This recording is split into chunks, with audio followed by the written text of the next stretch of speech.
খেতে করে দিবার দাম মেয়েরা বিয়ে বড় হয়ে গেছে, বিয়ে থা করে দিচ্ছে, আবার মায়েদের সব বিয়ে দিচ্ছে। করছিল আমি এতদিন আমার ছবিতে মালা করে যেত, বুঝলে তো?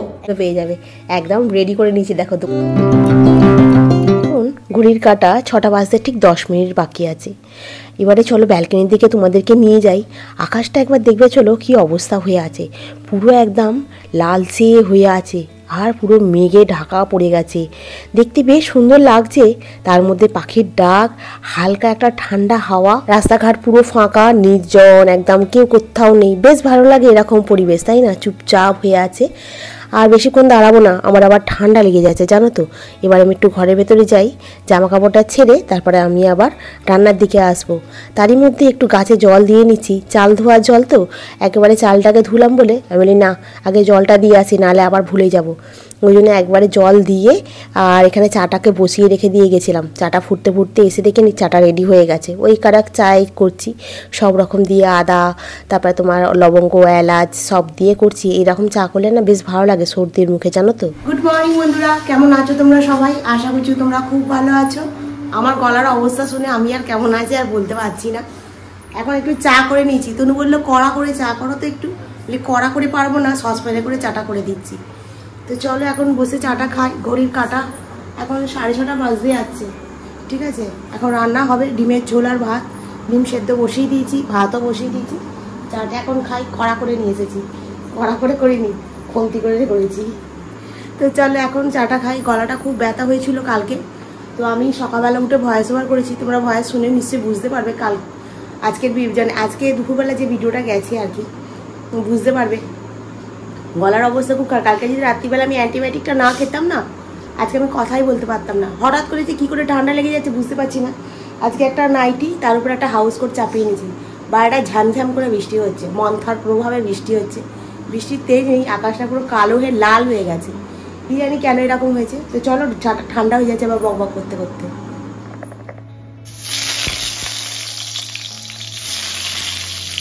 টমেটো, আলু আর এটা পেঁয়াজটাকে রেখে দিয়েছি। এর তলায় আদা রসুন আছে, জলে ভিজিয়ে রেখেছি। কিন্তু আমি এখন একটু ফুলকপি বার করবো। এই যে এটাকে কাটবো, কেটে একটুখানি ডিমের ঝোলের সঙ্গে দিয়ে দেবো। আর এই সকাল বিকেল রাত্রি কি রান্না হবে বুঝতে পারি না, জানো তো। ডিমের ঝোলে ভাবছিলাম শুধু আলু দিয়ে করবো, ভাবলাম না একটুখানি ফুলকপি দিই, ভালো লাগবে খেতে। তনুর জন্য তুলে রেখেছি, অফিসে নিয়ে যাবে। কালকে বেগুনের তরকারিটা ছিল, বার করে নিয়েছি। ডিম দিয়ে আলু দিয়ে ফুলকপি দিয়ে ঝোল হয়েছে। এখানে হচ্ছে তোমার ঝরঝরে ভাত। এই লেবুটা পচে গেছে, কেমনটা গন্ধ ছাড়ছে। ভালোই আছে, কেমনটা গন্ধ ছাড়ছে, সেই জন্য আবার একটা লেবু কাটা হলো। আর এখানে হচ্ছে তোমার রুটি, থাক খুলবো না। আর ঘড়ির কাঁটা এখন তোমার 7:35 ঘরে। এখন তনুকে হচ্ছে খাওয়াতে হবে। এই টুনু, তুই মা খাবি? কেন একটা মায়ের না তোর মুন্ডুটা খেতে করে দিবার দাম, একটা থ্যাবড়া আউট থেকে দেবো। কেন নিজে নিজে খেতে পারিস না? হ্যাঁ ঘেমে গেছি তো, একটু তো যত্ন ফত্ন করিস না আমায়। হ্যাঁ চলো বন্ধুরা, ভাতটা বেড়ে আগে খাইয়ে দিই, কেউ আগে অফিস পাঠতে দিই, তারপরে গিয়ে রান্না হবে। ওই হাউস কোটটা পরেছিলাম তো, তারপরে খুলে ফেললাম, কারণ কি গরম হচ্ছে দেখছি, ঘেমে যাচ্ছি। আর বাইরেটা বৃষ্টি পড়ছে, পাখা চলছে ঘরের মধ্যে, তারপরেও ঘেমে যাচ্ছে। বসি একটু, বসে বসে একটু কাজ করি। আর তুমি এখন বসে বসে খেতে খেতে থাম্বনেল বানাবে, ঠিক আছে? নাও ফোনটা। তনুর ওদিকে খাওয়া, টিফিন গোছানো সব হয়ে গেছে, কিন্তু আজকে ট্রেন এত লেট। আজকে ও দেখলো এখন মেদিনীপুরটা, এখন সেই উলবেড়িয়া। বলছে আমি গিয়ে ওখানে কী করবো শুধু শুধু দাঁড়িয়ে থেকে, তার থেকে আমি এখন যাবো না। আমি কি তুই তাহলে বস, আমি তাহলে ঘরের কাজগুলো একটা একটা করতে থাকি। ওই জন্য আমি আর ওর কাছে বসিনি, আমি চলে এসেছি। আর তোমার বেসিনে অনেকগুলো বাসন ছিল, বাসনগুলো ঝটপট করে মেজে তারপর গ্যাস ফ্যাসগুলো ভালো করে পরিষ্কার করে গুছিয়ে নিয়েছি। কী বলো তো, আমাকেও তো আবার বেরোতে হবে। এবার আমি এই সব কাজ করে যেতে গেলে না আমার অনেকটা দেরি হয়ে যায়, জানো তো। এই কাজগুলো যদি না করে যাই না, সন্ধ্যাবেলা এসে আর ভাল লাগে না জানো তো। সন্ধ্যাবেলা এসে একটুখানি চা নিয়ে একটু বসে আর মার সাথে একটু গল্প করি, তারপরে আবার রুটি কি যাই হোক কিছু রান্না হয় সেগুলো আবার করতে চলে আসি। তো তখন আমার আর এই বাসন মাজো, গ্যাস পরিষ্কার করো, ঘর দালান ঝাড় দাও, মোছো, এগুলো আর ভাল লাগে না।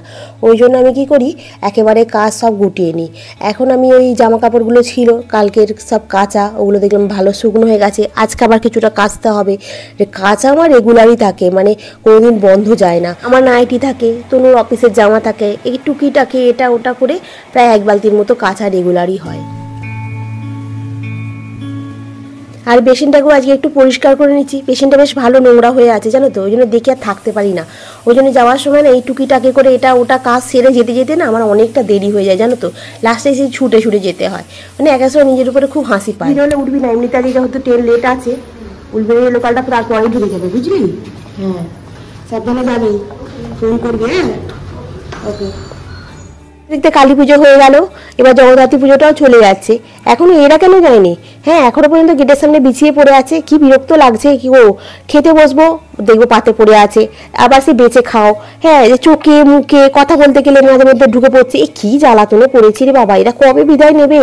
এবার তো বিদায় নিতে পারে, আর ভাল লাগছে না। এবার চান টান করে এবার আবার এলাম ঠাকুর ঘরে, ঠাকুর ঘরটা ভালো করে নিট অ্যান্ড ক্লিন করে মুছে নিচ্ছি, নিয়ে তারপরে আবার গোপালকে খেতে দেবো, বাকি ঠাকুরদের স্নান করাবো, অনেকগুলো কাজ থাকে।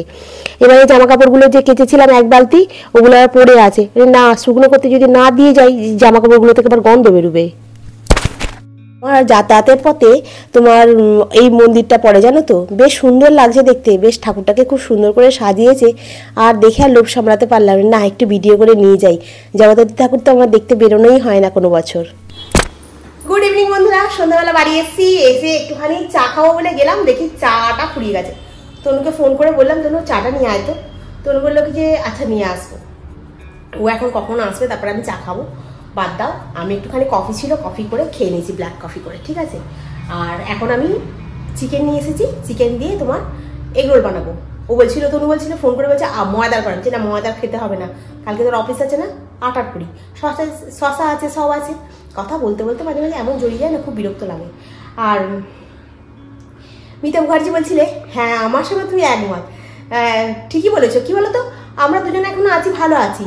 3য় পার্সেন্ট ঢুকে গেলে না, কি বলতো, সে এখন কেমন হবে, আমাদের মতো হবে কি না আদৌ ভগবান ছাড়া কেউ জানে না। তারপরে আবার সেই শুরু হয়ে যাবে না লাটালাটি ফাটাফাটি। হ্যাঁ, ওসব আমার ভাল লাগবে না। আর এইখানটা তো আমার ওই জন্য ঠিক আছে, আর কোনো দরকার নেই এখন। এবার ভবিষ্যতে দেখা যাবে, এখন যদি কোনোদিন কিছু হয়, সে ভগবান যদি কিছু লিখে থাকে আমার কপালে আবার একটা, সে ভবিষ্যতের কথা ভবিষ্যতে। এখন আমি কিছু মানে ওসব নিয়ে ভাবনা চিন্তা করি না, আর করবোও না। তবু আমি বলে রাখছি, যদি পাইতে ভবিষ্যতে এখন কিছু একটা হলো, এখন তো আবার সব দেখছি মেয়েরা বিয়ে বড় হয়ে গেছে, বিয়ে থা করে দিচ্ছে, আবার মায়েদের সব বিয়ে দিচ্ছে, কত জায়গায় দেখছি তো। এখন আবার আমার যদি আবার ওরকম হয়, তখন তো আর 1 কিলো হয়ে যাবে।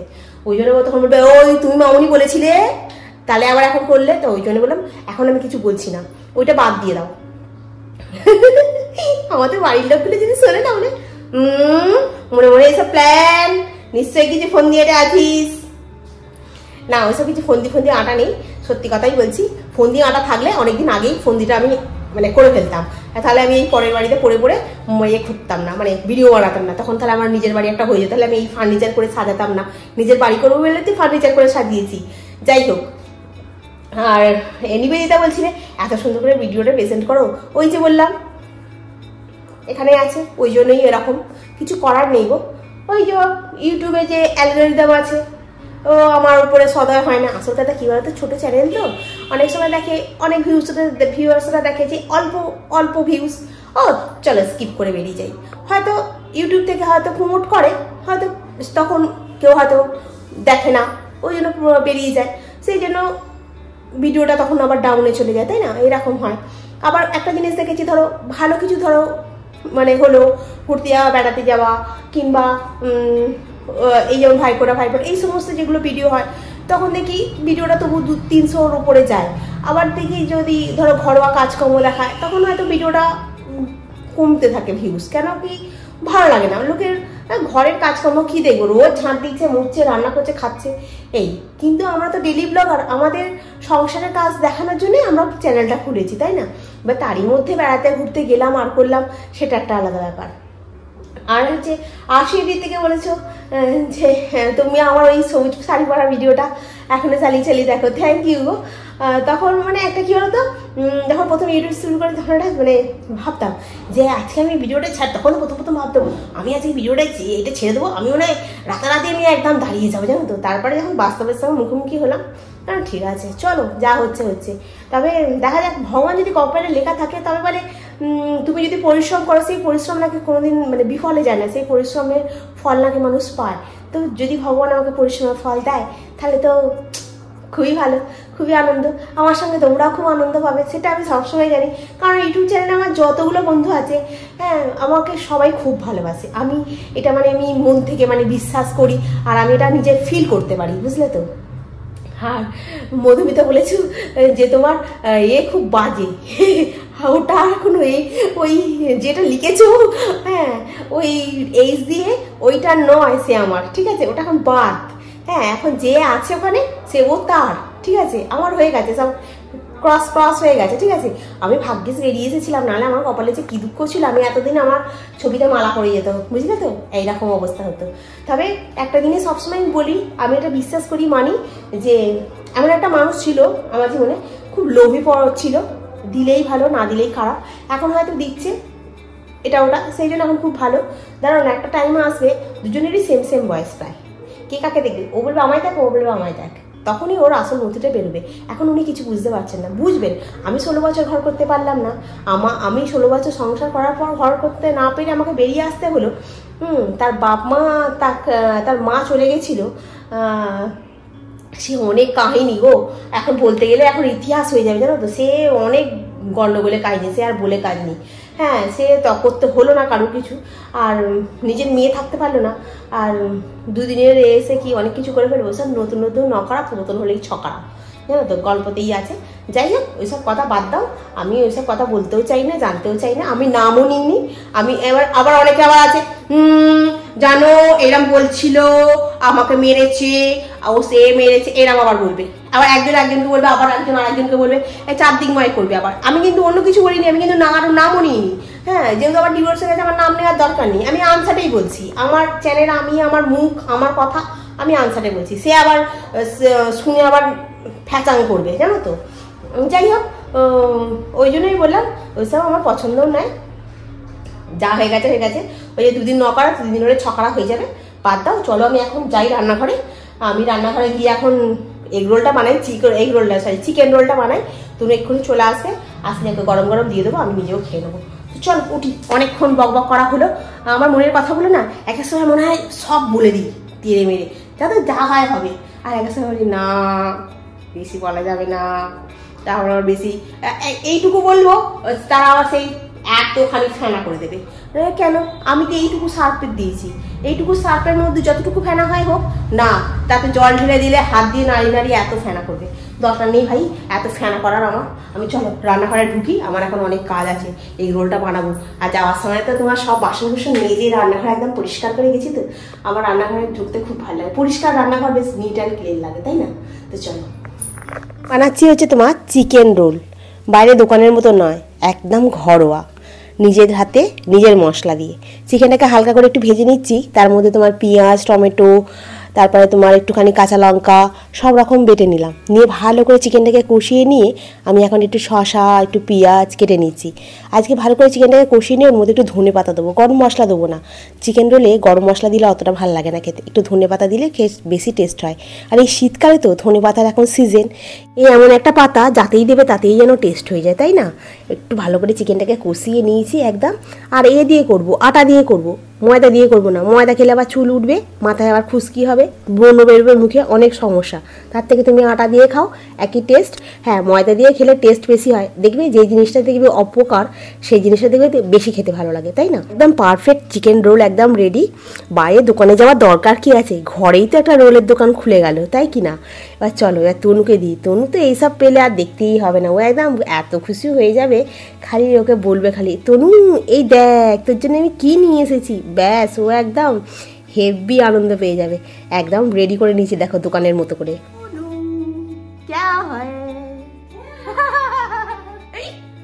রান্না খাওয়া কমপ্লিট হলো, আর এই দেখো বাসন বাসন মেজে পরিষ্কার করে নিয়েছি, গ্যাস মুছে নিয়েছি, সব করে নিয়েছি, নিট অ্যান্ড ক্লিন হয়ে গেছে।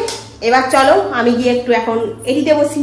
তো বন্ধুরা আজকে অনেক বকবক করলাম তোমাদের সঙ্গে। আজকের ব্লগটা যদি তোমাদের ভালো লাগে তাহলে একটু লাইক করো, কমেন্ট করো, সাবস্ক্রাইব করো, আর যদি একটু বেশি ভালো লাগে তাহলে একটু শেয়ার করে দিও। আজকে তো কি বৃষ্টি বলে বাবা, সাঁতরাগাছিতে যখন যাচ্ছি বৃষ্টি, সেই ঝেঁপে বৃষ্টি এসেছে। অ্যান্টিবায়োটিকটা খেয়ে নেবো। হ্যাঁ ঝেঁপে বৃষ্টি এসেছে। আমি লাস্টে না এতে দাঁড়িয়ে পড়লাম, ওই কি বলে যেন স্টেশনে দাঁড়িয়ে পড়লাম, বৃষ্টি থামতে যাবে ঢুকেছে। আমি একদম ভিজবো না, ভিজলেই আমার গলা ব্যথা করবে, কোনো দরকার নেই। চলো বন্ধুরা আজকের মতো এখানেই রাখি, নেক্সট ব্লগ আবার তোমাদের সঙ্গে দেখা হবে। তোমরা খুব ভালো থেকো, সুস্থ থেকো, খুব সাবধানে থেকো। Good night. ভিডিওটা ভালো লাগলে অতি অবশ্যই লাইক করো, কমেন্ট করো, সাবস্ক্রাইব করো, আর ভিডিওটা যদি একটু বেশি ভালো লাগে তাহলে একটু শেয়ার করো। আজকের মতো